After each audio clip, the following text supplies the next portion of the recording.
Hello sir, here is chapter 2. So sir, please use headphone. You will be use your headphone. Your never will be not will be disturbed. Just listen and do your job, your work. Chapter 2, sir, the real words of money matters. Byron had it made following the advice of his mail order financial advisor service.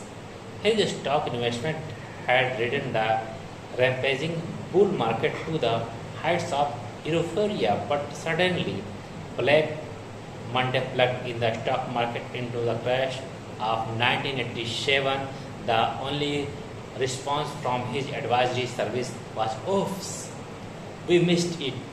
But to Byron, it meant much more than a oops. The convulsive drop in stock price had cracked his nest egg. Okay. Planning to retire at age 62,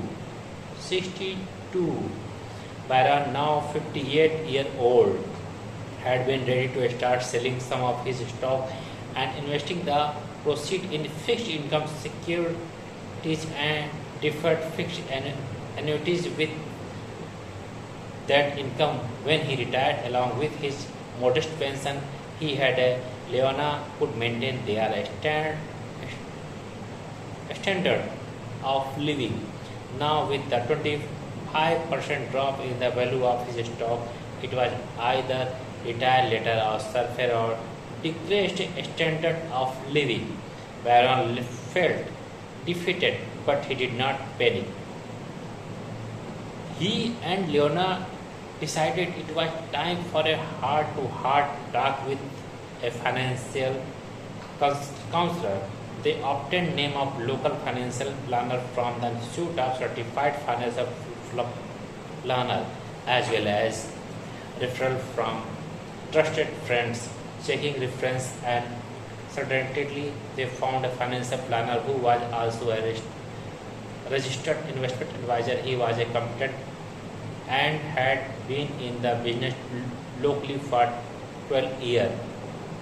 His reputation was impeccable. When Byron and Leona found out what marvelous result they could expect from good money management, they were almost glad the stock market had tumbled. By selecting and following up on some of the actions suggested by the planner, they will realize their dream. Others have not been so lucky. Basing plans entirely on projection of economics trends without paying attention to management of your assets is risky business. Bullfighting is probably safer. The very nature of all the elements that make up a economy, the impact of millions of randomly distributed human action and government action, both domestic and foreign, make the job of accurate forecasting very difficult. In fact, it is not unusual for crystal ball gazer in our economic system to eventually eat ground glass.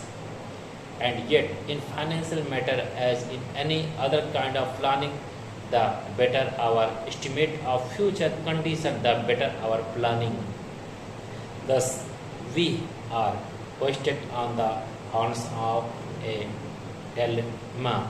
The perfect plan can result only from perfect forecasting, which is impossible, but we can reduce the negative impact of inaccurate forecasting by crafting a financial plan that will produce good, not perfect, result in any financial weather. But first, let's orient ourselves to face the real world of money matter.